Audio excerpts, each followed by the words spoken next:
Boa noite, meus irmãos, amigos da Escola Jesus Cristo, seguidores da página da Escola Jesus Cristo e participantes do grupo da Escola Jesus Cristo no Facebook.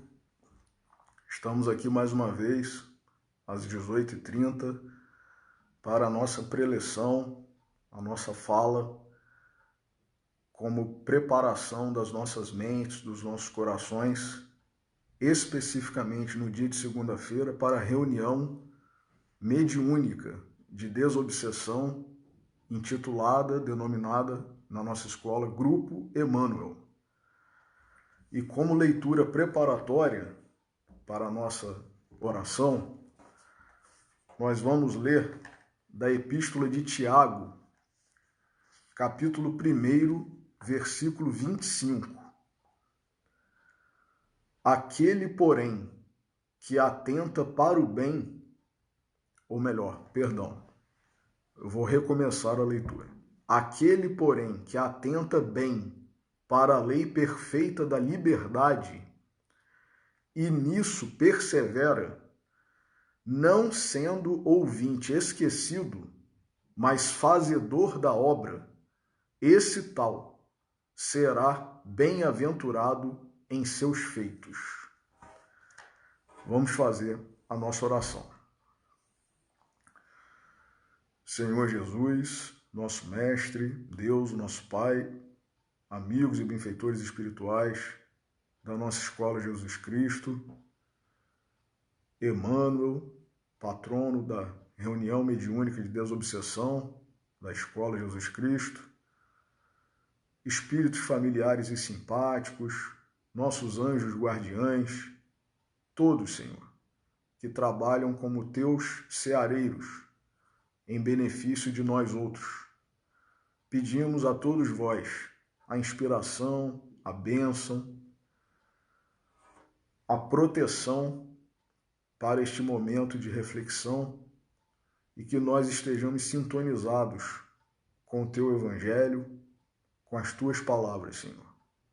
E antecipadamente gratos por esta oportunidade, pedimos permissão para iniciar a reflexão da noite de hoje. Que assim seja.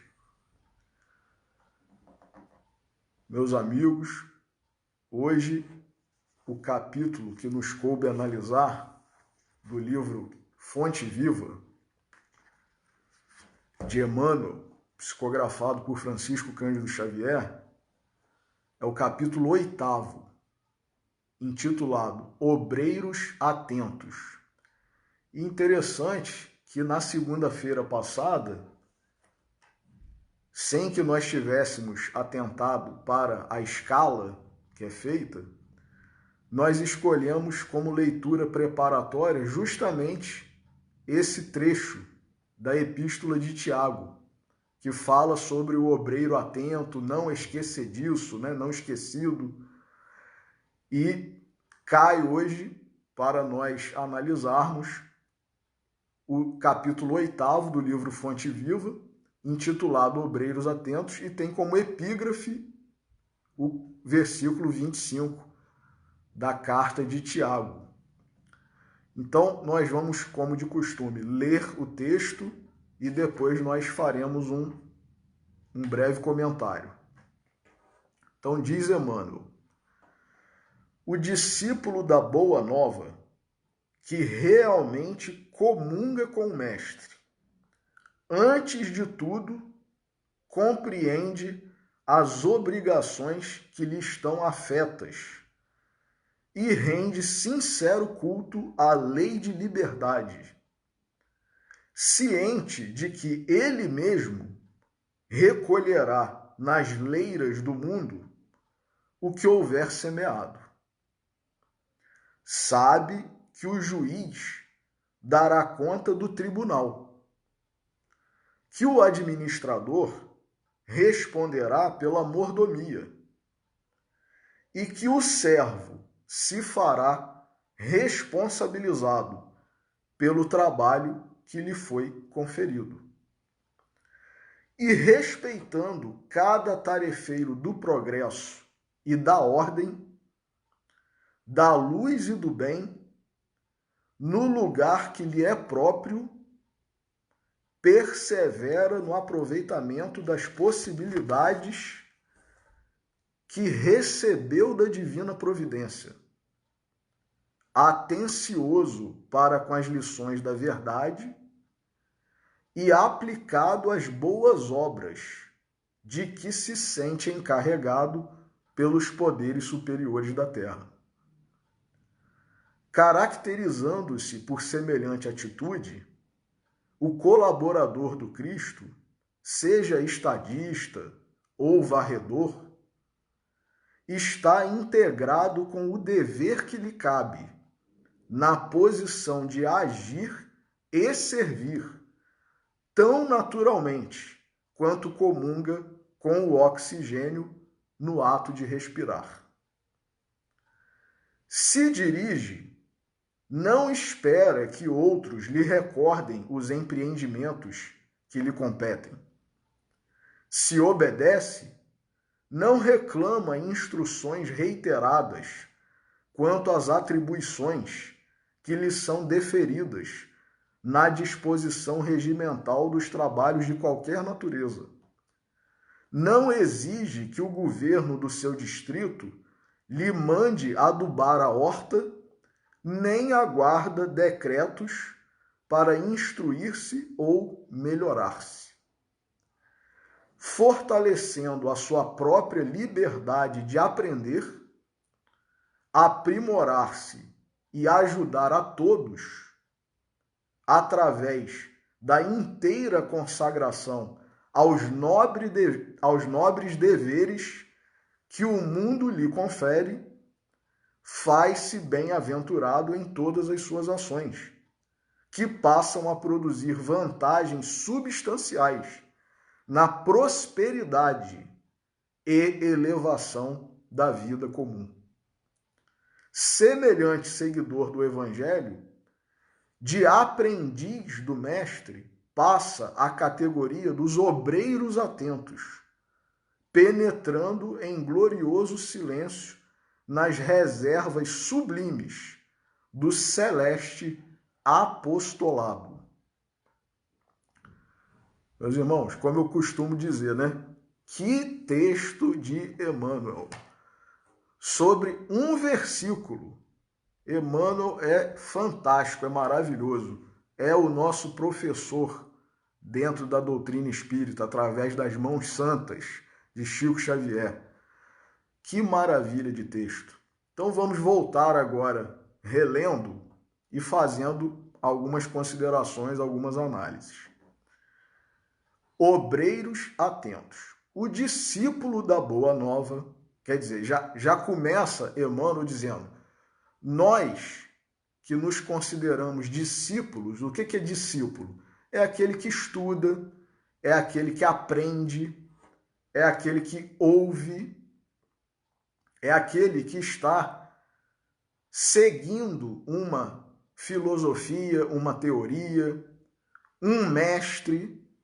Então, todos nós que somos alunos, somos estudiosos, somos seguidores de Jesus e da doutrina espírita, nós podemos sim nos considerar discípulos. Então, o discípulo da Boa Nova, aí começa Emmanuel a fazer as ponderações dele, né? Que realmente comunga com o mestre. Agora já começa aqui a primeira observação de Emmanuel. Todos nós somos discípulos, todos nós somos alunos, todos nós somos aprendizes. E nós, que já passamos pelos bancos escolares, né, que estudamos no primário, no ensino fundamental, no ensino médio, né, quem fez faculdade também, né, o seu curso de faculdade, nós todos fomos alunos e somos ainda, né, do Evangelho, da doutrina espírita. Então, basta frequentar, né, basta estudar, ler, ouvir do professor, do palestrante, do pregador, os ensinamentos? Isso nos dá a condição de discípulo, de aluno. Só que Emmanuel já começa fazendo uma observação aqui. O discípulo da Boa Nova que realmente comunga com o mestre, ou seja, é aquele discípulo dedicado, né? Aquele discípulo que não se limita ao que ele ouve na aula, é aquele aluno que vai à escola, mas que depois tira uma dúvida com o professor, conversa com o professor, se aprofunda sobre a questão, né, sobre a matéria que o professor ensinou naquele dia, vai à casa e busca em sua biblioteca ou na biblioteca, né, da sua cidade, na biblioteca virtual que está disponível, que está ao seu alcance, obras que tratem daquele assunto. Então, esse é o discípulo que realmente comunga com o mestre. Antes de tudo, continua Emmanuel, compreende as obrigações que lhe estão afetas.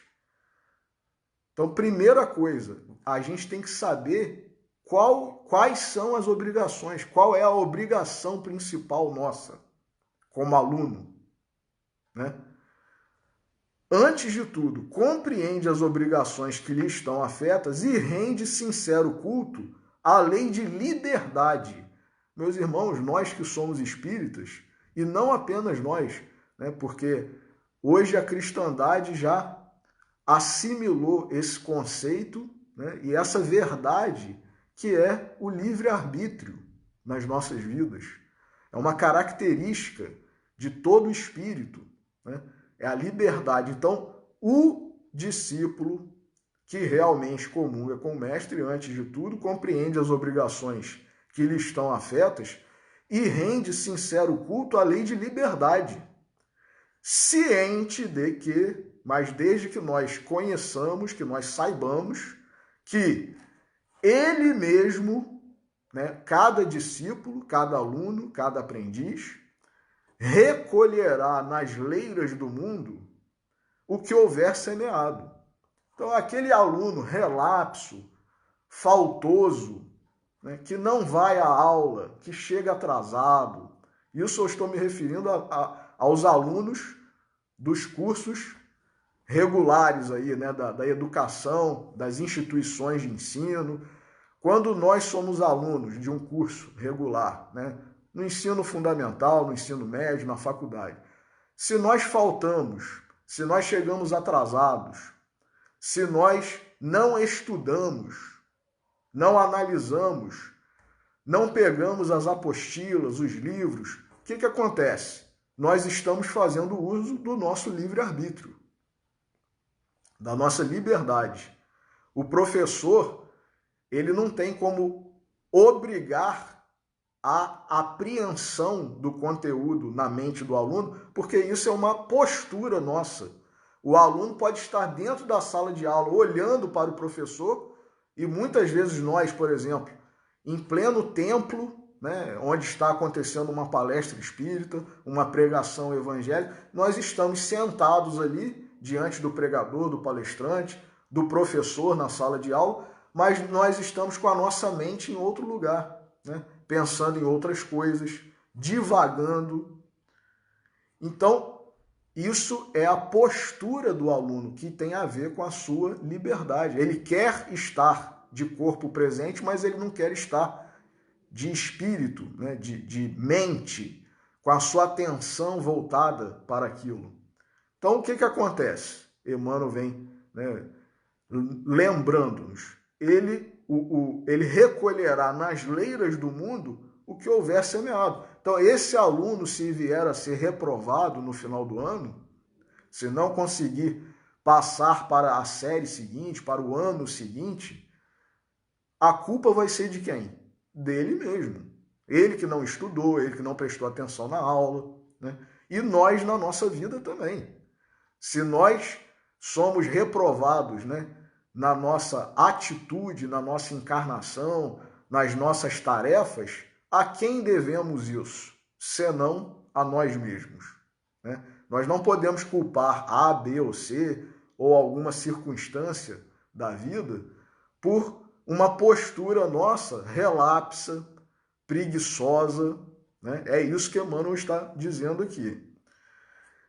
E esse discípulo, que é o que realmente comunga com o mestre e que sabe dessas coisas que Emmanuel está nos alertando, continua ele dizendo aqui, ele sabe que o juiz, por exemplo, o juiz mesmo do nosso mundo, o magistrado, né, ele dará conta do tribunal. Ou seja, ele vai ser fiscalizado, ele vai ter que prestar contas para o tribunal em relação às ações que ele julgou, às sentenças que ele proferiu. O administrador responderá pela mordomia. Mordomia aqui não é sombra e água fresca, né? Nesse sentido que a gente muitas vezes entende, não. É mordomia no sentido de ser mordomo, né? Aquele que administra, aquele que gere, né? Como está lá na parábola que Jesus nos ensinou, a parábola do mordomo infiel, né? A mordomia é essa administração. Então, o administrador, o gerente, o presidente, né, de uma empresa, o que ele vai fazer? Ele vai dar conta da sua administração. E é aí que a gente vê muitas vezes aí corrupções, né, desvios por conta dessa administração equivocada, né, digamos assim.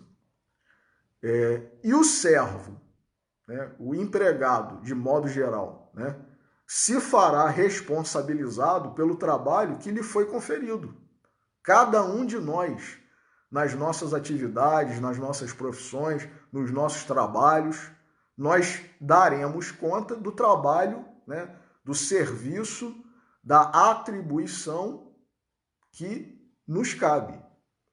A gente não vai dar conta do serviço, da obrigação, do trabalho do outro, não. O que nós temos que fazer? Então, ninguém vai perguntar, você deu conta do trabalho ali do fulano? Não, aquele trabalho não é meu, é do fulano. Agora, e do nosso trabalho? Será que a gente está dando conta? Né? E continua, Emmanuel.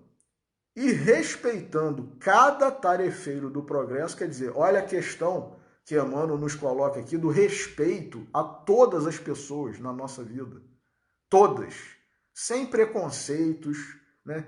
Sem orgulho nosso, sem acharmos que nós somos melhores do que ninguém e também que não somos piores do que ninguém. Cada um está na sua área de atuação. Ainda há poucos dias, meus sobrinhos, né, Antônio e Maria Alice, estavam comentando comigo na refeição, né, se uma pessoa é mais ou menos inteligente que a outra por ocupar uma determinada profissão, né, por estar atuando. Não, nós somos espíritos inteligentes. Cada um tem a aptidão, a vocação para uma determinada área.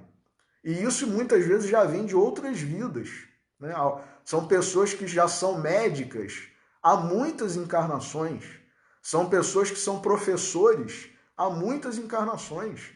São pessoas que são juízes, né? Advogados, enfim, construtores.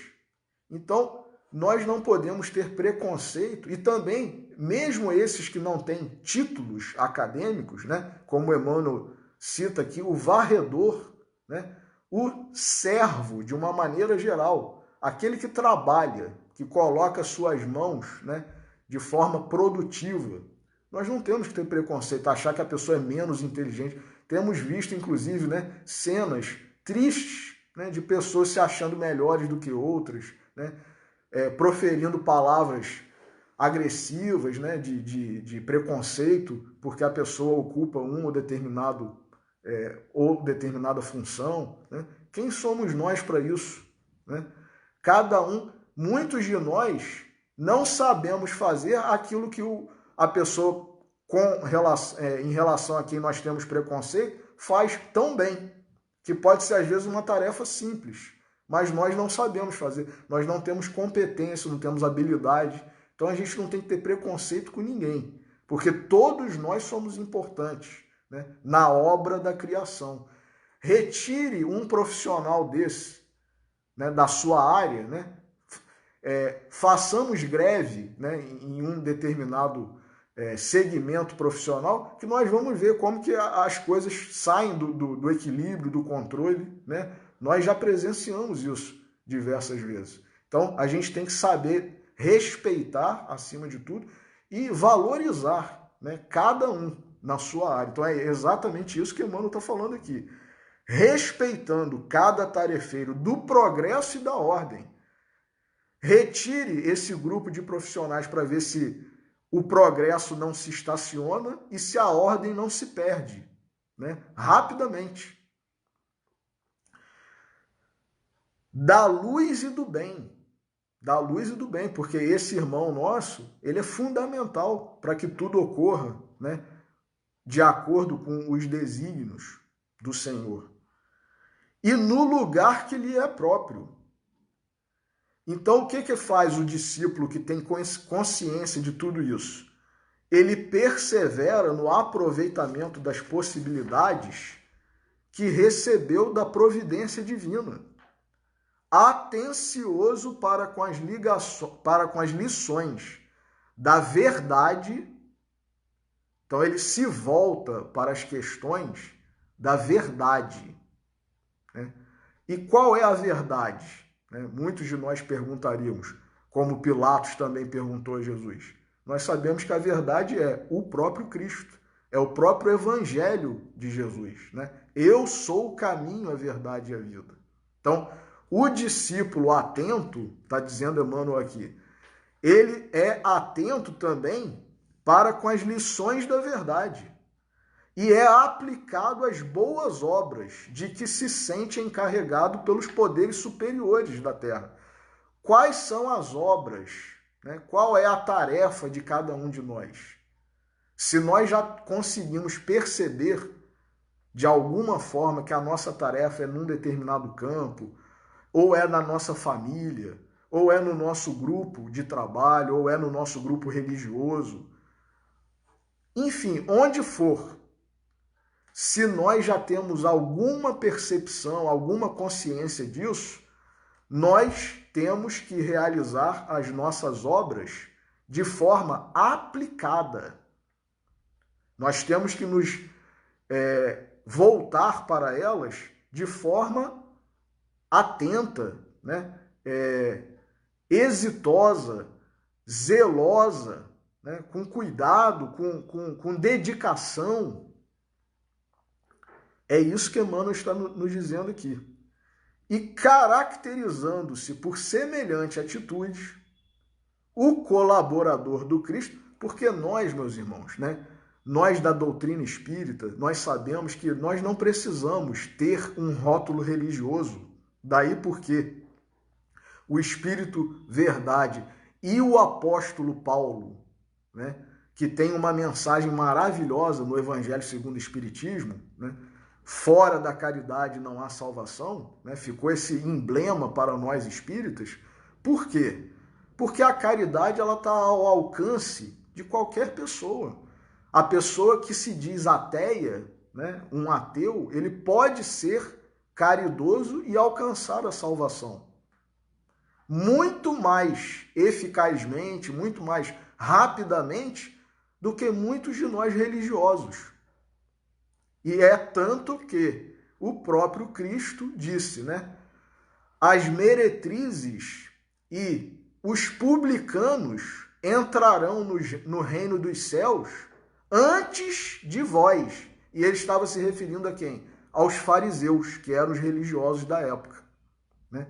Por quê? Porque às vezes a pessoa que está no pecado, está no erro, ela se volta para as questões da verdade, do bem, de melhor forma, de uma forma mais eficaz, mais dedicada, do que nós, que somos religiosos, mas somos os mornos, né, que estão lá no Apocalipse, né? Antes sejais quentes ou frios, porque se fordes mornos, vomitar-te-ei da minha boca, né? Então a gente fica nessa mornidão, não é nem pecador, mas também não é santo ainda, né? E fica nisso, achando que está muito bom, né? E, às vezes, uma pessoa que era pecadora, era criminosa, ela se volta, ela dá uma guinada na sua vida e alcança, né, o reino dos céus, né, como disse Jesus, antes mesmo dos que se dizem religiosos, né? Então, caracterizando-se por semelhante atitude, o colaborador do Cristo, seja estadista ou varredor, quer dizer, pode ser um presidente da República ou um gari, um varredor de rua, está integrado com o dever que lhe cabe, na posição de agir e servir. Jesus não disse: aquele que quiser ser o maior, seja o servo de todos?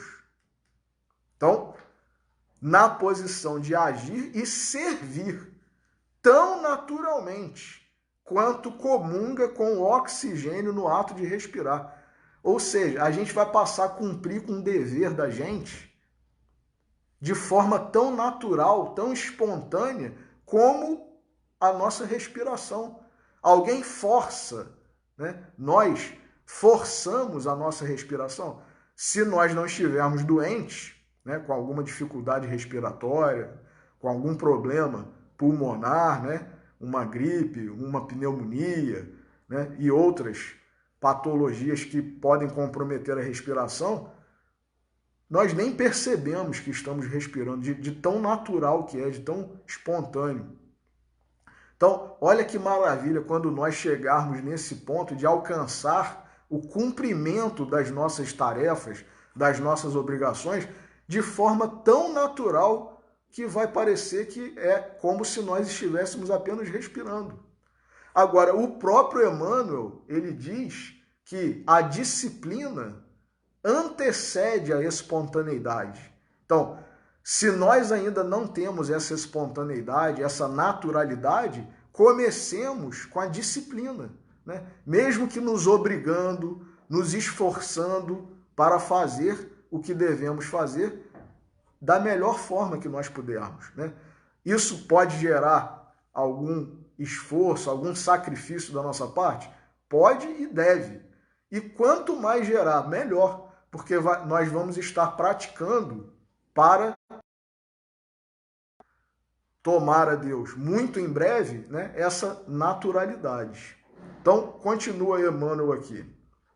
Se dirige, não espera. Se nós estamos numa posição de dirigir, né, de mando, né, uma posição de hierarquia, não espera que outros lhe recordem os empreendimentos que lhe competem. Ninguém precisa chegar e ficar lembrando: ó, fulano, aquele negócio que você tem que fazer, hein? Ó, aquele outro. Não, se nós estamos na posição de comando, de mando, de direção, de gerência, nós temos que fazer, sem que ninguém precise ficar lembrando, né? Se obedece, né, de outra banda, se nós somos empregados, né, nós temos os nossos patrões, né, estamos hierarquicamente abaixo de outras pessoas e temos que obedecê-las. É isso que Emmanuel está dizendo aqui. Se obedece, não reclama instruções reiteradas quanto às atribuições que lhe são deferidas na disposição regimental dos trabalhos de qualquer natureza. É aquele sujeito que fica dando desculpa para não fazer o que ele tem que fazer. Ah, mas eu não sabia que era assim, eu não tinha entendido a norma, né? Eu não entendi o que estava na apostila, né? Eu não entendi o que foi falado no curso de aperfeiçoamento e fica nisso, né? Não entendi, eu não alcancei, eu não sei, né? E não pergunta, não se interessa, não tira a sua dúvida, não esclarece, né? Para que possa fazer. Usa aquilo como desculpa, né? Em outros aspectos, né? É aquele paralítico do tanque de Betesda, né? Nós somos assim nas nossas vidas, né? O Senhor está diante de nós e nos pergunta: queres ficar curado? Em vez de nós respondermos sim, nós respondemos: ah, Senhor, não tem ninguém que me jogue no tanque, né? Quando vou me atirar, alguém já se atirou antes e tal. Então a gente fica dando desculpa para justificar o nosso vitimismo. Quando o Emmanuel está nos exortando aqui que nós temos que agir, né? Vamos tirar as nossas dúvidas, vamos responder positivamente, né? Queres ficar curado? Sim, quero.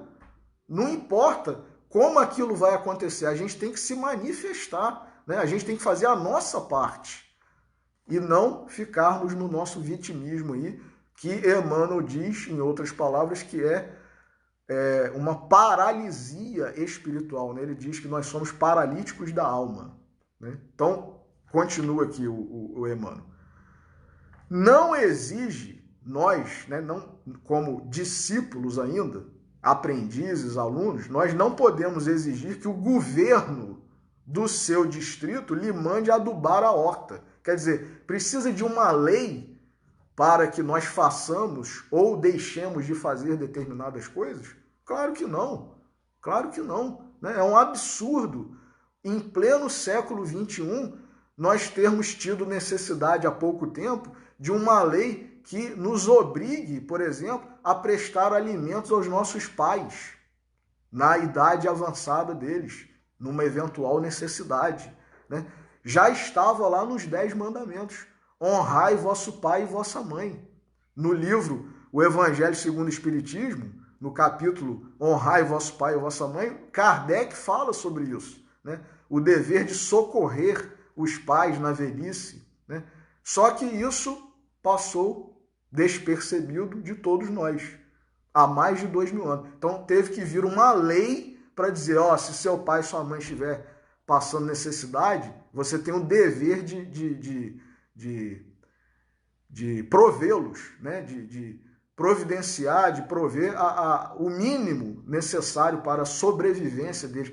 Isso é uma vergonha para nós, né, como seres humanos, precisar de lei, né, que obrigue o cidadão a fazer ou deixar de fazer uma determinada coisa, né? Então é isso que Emmanuel está dizendo aqui. Não exige o discípulo atento, aplicado, né?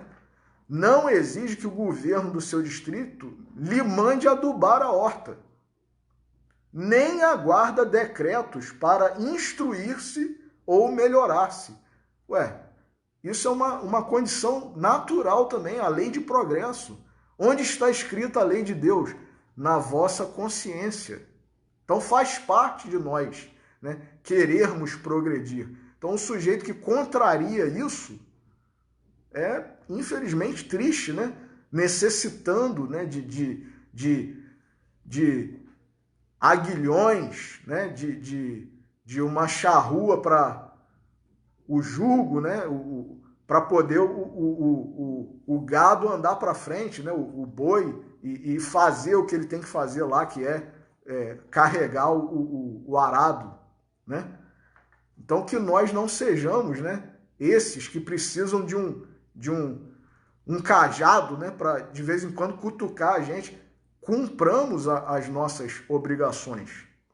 E termina Emmanuel aqui dizendo, fortalecendo a sua própria liberdade de aprender, olha aí, a liberdade de aprender é uma coisa também que faz parte da nossa vida.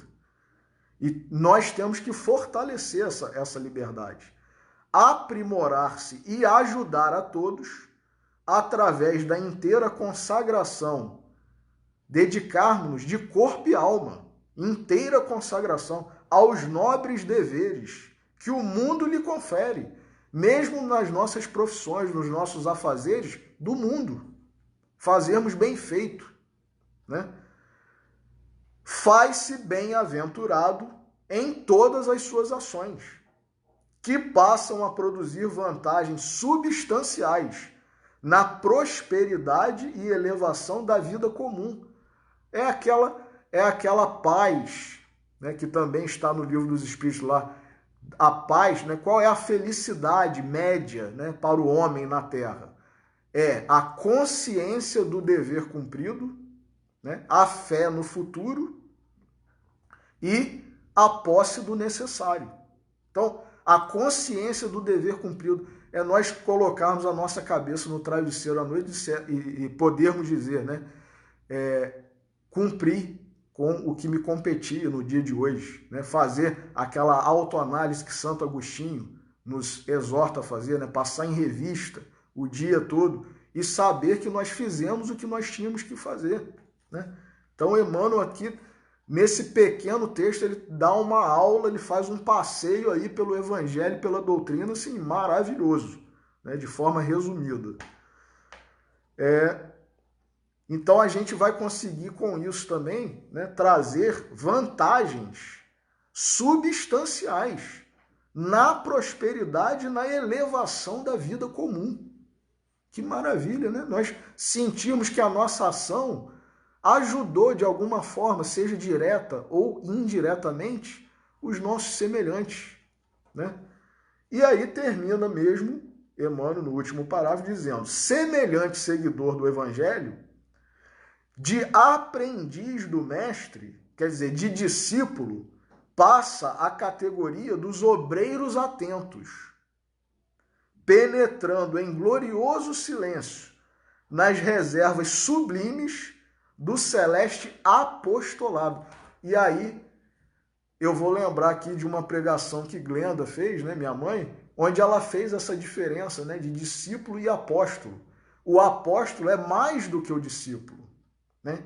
Então, o apóstolo é aquele que segue, né, que aprende, que estuda e que pratica, né, que prega, que propaga e não apenas fica aprendendo, ouvindo, né, assimilando as lições, que já é muito bom, né? Nós aprendermos, nós assimilarmos, nós compreendermos, mas se nós não passarmos a categoria sublime, né, de celestes apóstolos, muitas vezes nós podemos estar a enterrar o talento que nós recebemos, né?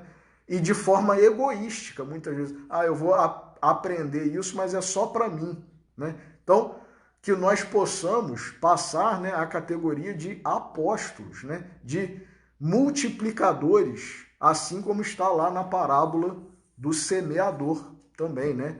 É aquele campo que produziu 30, 60 e 100, de acordo cada um com as suas possibilidades, com as suas capacidades, mas produzindo, né? Propagando o evangelho, a doutrina e ajudando, né, de forma substancial até, às vezes, um irmão que seja, né? Tirando, esclarecendo, né, esse irmão, tirando dele a ideia de suicídio, muitas vezes, né? Tirando uma dúvida, né, que a doutrina tanto nos esclarece. E eu não vou ler porque já chegamos à hora, mas nesse livro de Leon Denis, Depois da Morte, tem um capítulo, meus irmãos, que eu vou conclamar os irmãos a lerem, que é O Dever. Capítulo maravilhoso de Leon Denis, né, o filósofo do Espiritismo, que é sobre o dever. Então ele fala, esse obreiro atento, né, que somos ou queremos ser, né, todos nós, o que nós devemos fazer em relação ao dever, né? O que é o dever nas nossas vidas. Então, livro Depois da Morte de Leon Denis, capítulo intitulado O Dever. Leiamos, né? E que os espíritos, os amigos, os benfeitores, assim como o próprio Emmanuel e o nosso Mestre Jesus, possam ajudar, né? Já fazendo a nossa oração final, a todos os irmãos que estão passando por problemas espirituais, né, que estão necessitando de uma forma mais direta, de uma ajuda, de uma intercessão, de uma oração, assim como todos nós, porque todos somos necessitados, mas estes, né, em primeiro lugar, por estarem passando por algum desequilíbrio, algum problema mais acentuado do que todos nós. Então, que Jesus nos abençoe e que o socorro, o magnetismo dos benfeitores de Cristo possam alcançar todos esses irmãos e os espíritos também, né, sendo esclarecidos, tendo seus corações tocados, acima de tudo. Então, que Jesus nos abençoe, Fiquemos com Deus. Muito obrigado aí pela assistência e pela audiência.